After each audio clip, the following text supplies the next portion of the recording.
Good evening, everybody. My name is Lieutenant Paul Cicero with the Hartford Police Department. I'd like to discuss several incidents that occurred in the city of Hartford starting at 7 p.m. last night. The city of Hartford had 5 overdose deaths from 7 p.m. last night to around 10 o'clock this morning. That is quite a bit of a spike that we see in regards to the overdose deaths. That has caused a little bit of alarm to the police department as well as the city of Hartford. Furthermore, in regards to the spike in the overdose deaths, we also observed that there were several inconsistencies in regards to a typical pattern of these deaths within the city of Hartford. A specific geographical location within the city, as well as the same gender and race and age demographic.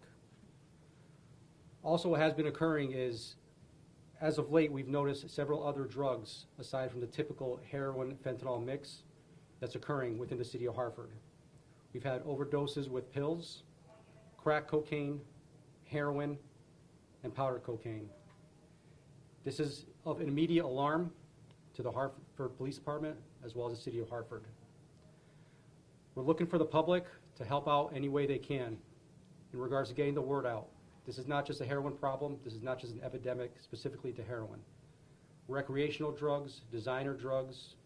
We've even located several instances of marijuana that have been laced with fentanyl. With other questions in regards to this, I will refer to Leanne Arroyo from the City of Hartford Health and Human Services.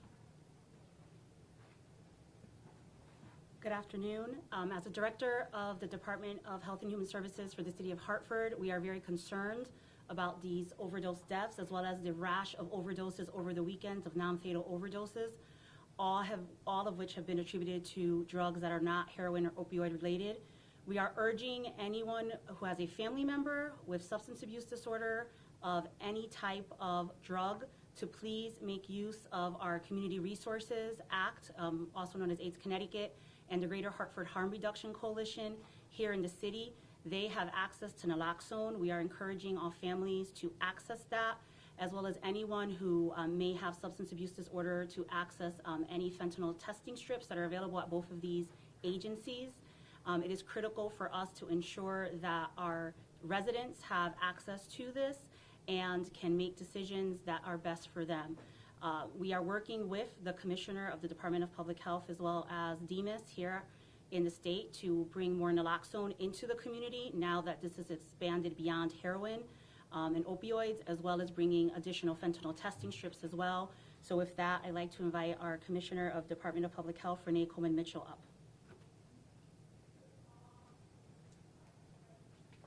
Good afternoon, everyone. As was said, my name is Renee Coleman-Mitchell. I'm the Commissioner for the Department of Public Health. I want to make it very clear that our goal is to support our local health departments and our communities. Secondly, to coordinate efforts in regards to the opioid crisis here in Connecticut. And most importantly, I have to be honest with you, our goal is if you see something, say something.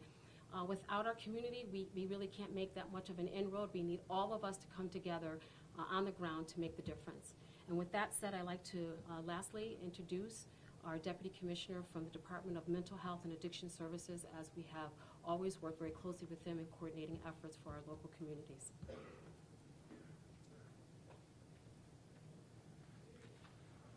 Thank you, Commissioner. Good afternoon. My name is Nancy Navarretta, and I am the Deputy Commissioner of the Department of Mental Health and Addiction Services. We are here as a department to provide support in any way we can to our community partners here in Hartford. Our mobile crisis team in Hartford is aware of the situation and is equipped with naloxone. Our regional partners also have naloxone available for distribution, and should anyone need some, we can loop in those partners. It is important to understand that fentanyl is not just present in heroin, but can be found in other illicit drugs, including cocaine and drugs that come in pill form. Even small amounts of fentanyl can be deadly. If you or a loved one is actively using illicit drugs, it's important to have naloxone on hand in the event of an opioid overdose. Having naloxone on hand could be a matter of life and death. Most pharmacies have pharmacists who can prescribe and dispense this life-saving medication. Recovery is possible. That's the message that DEMIS wants to promote, and help is available to you. If you or a loved one is struggling with addiction, please call 1-800-563-4086 to be connected to addiction treatment services or go to www.liveloud.org. Thank you very much. Thank you, Commissioner. What I'd like to add is in regards to the investigations that occur within overdose deaths in the city of Hartford. So the Major Crimes Division works with our Vice and Narcotics Unit to track these the drugs, the bags, the packaging to the drug dealers and where they come from. With that being said, we are asking the community and the public, please, if someone you love, a friend, anybody overdoses on these drugs, we need the packaging, we need the contraband along with that. We assure you, the Hartford Police Department, the City of Hartford will assure you that you will not be arrested.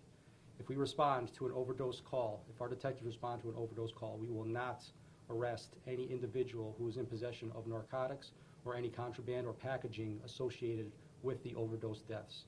So that is a tremendous asset in regards to the investigation, and that is evidence that we need to ensure that this won't go any further, and hopefully that can save for future lives. So we're asking the City of Hartford residents and beyond the state of Connecticut. It's not just an epidemic here, it's not just a problem here in the City of Hartford, obviously, and we're looking for everything we can to assist us for the community.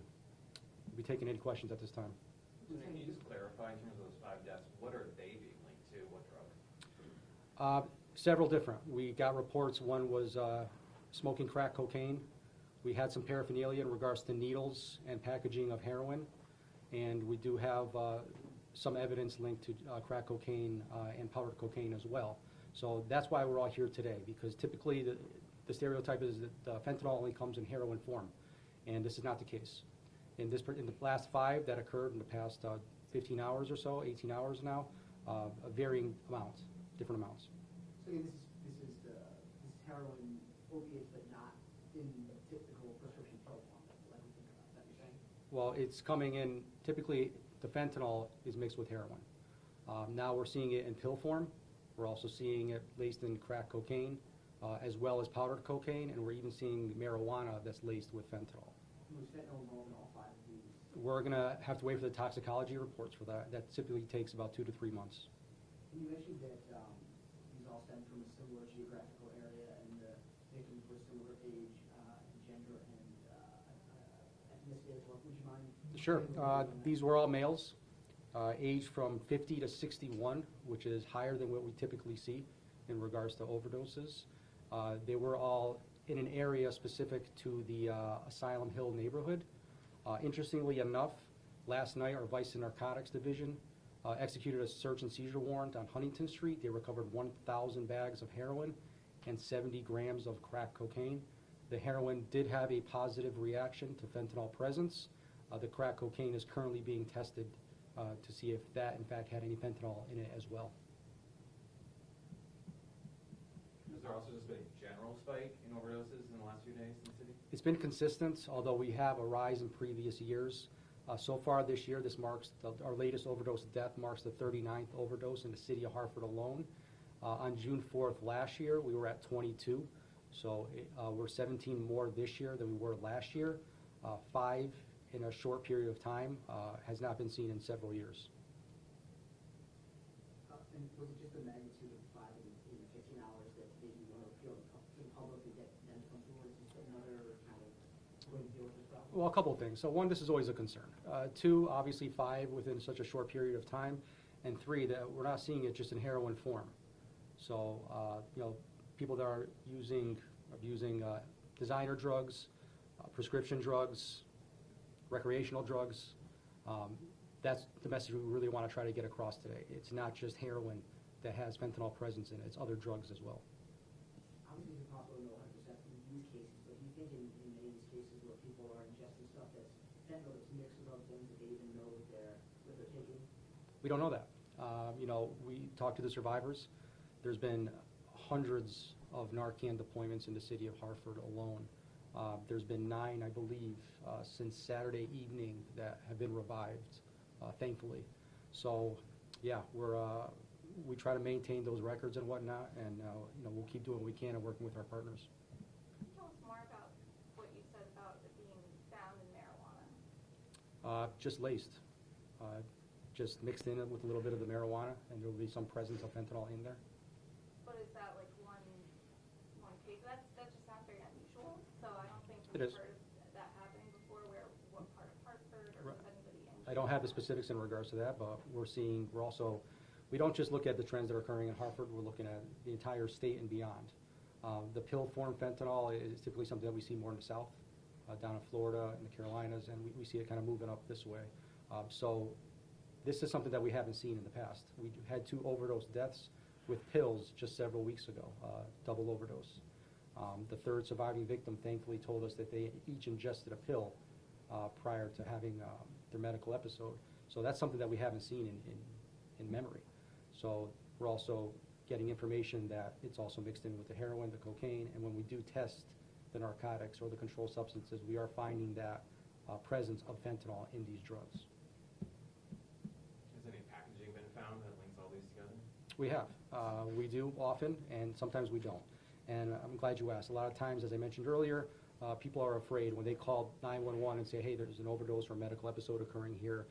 They will throw away or flush the remnants or the packaging. They're afraid that they're going to get arrested. That's not the case. As I said before, we will not arrest anybody for possession of the narcotics or possession of the contraband, the packaging, or whatnot. We need that evidence. Our detectives, our crime scene division, our major crimes detectives, our vice and narcotics detectives, they track that packaging, and we do whatever we can for basically public information and let everybody know in regards to what to avoid. I'm just following up. Is there packaging in these cases? Like, does it seem to be that they're all linked together? The detectives are obviously this is still in the infancy stages, these last 5. The double, obviously it was the same batch of narcotics. I'm not sure about the other ones, if they match up or not, but that's something that during the course of the investigation, that's something that they look at. So for instance, the seizure that occurred last night on Huntington Street, they're going to look at those bags, and they're going to compare them to any overdose deaths that occurred in the city of Hartford, or basically just overdoses and overdose deaths. We hear a lot about Park Street being an epicenter of the epidemic in Hartford, and Hartford being the center of the epidemic in Connecticut. Can you speak to whether that still seems to be the case, even though you're saying these particular deaths were in different areas of the city? I don't have any information that would back up what you said in regards to Park Street being like a hot zone. It is a challenged area in regards to drug and narcotic activity. That is true. But You're saying Park Street is not a hot zone? oh, it is. It certainly is. It is a challenged area, but in regards to it being the only challenged area in the city, No, I didn't say that. It's the epicenter. I wouldn't even call it the epicenter. There's areas all over the city that are challenged that we do focus on, Park Street being one of them. So we do allocate our resources in regards to our narcotics division, our street crime units. We go where the drugs are. We don't concentrate on a specific neighborhood or a specific district. Are there any additional resources out in different parts of the community right now in response to this particular spike? Well, we do have our vice and narcotics division. They're obviously aware of it. With the recovery of the 1,000 bags yesterday, they're going to talk to informants, deal with people that they've arrested, and try to understand where these narcotics have gone, where they're coming from, where they're going. We also have DEA that works with us, as well as ATF. So we do have a lot of partners with other police agencies, not just the Hartford Police Department, as well as obviously our partners here today, to try to deal with this the best way we can. This might be a question for someone else, but are there any additional harm reduction resources going out right now? So we reached out to our partners today, had conversations with them prior to this, and they will be expanding services if necessary. They have asked, for more fentanyl testing strips to broaden their reach, because they've used those particularly for individuals who have said that they've used opioids or heroin in the past. But yes, they are willing and able to expand services, and once we get them more resources in terms of the naloxone and the fentanyl testing strips, we will have more hours and availability for them. But they have all said that they're willing to do more, and just waiting for the go-ahead from us, and that's what we'll be doing later on this evening, working with them. Thank you, everybody.